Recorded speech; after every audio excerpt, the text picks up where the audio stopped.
Hello everyone, in today's video I'm going to show you how to fix camera not working in Realme Neo 7X.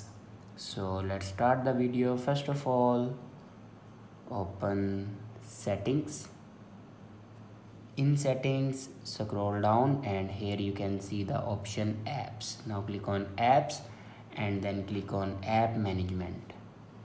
Now scroll down and click on camera and then click on storage usage.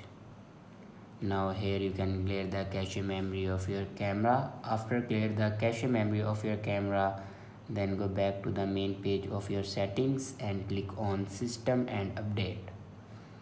On top you can see the option software update. Now click on it and here you can check your latest version will be updated or not. If it doesn't update to latest version, then update it to latest version.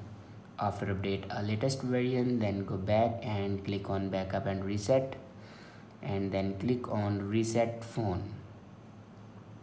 Now here you can see the option reset all settings. Now click on it and here enter your password to reset your all settings.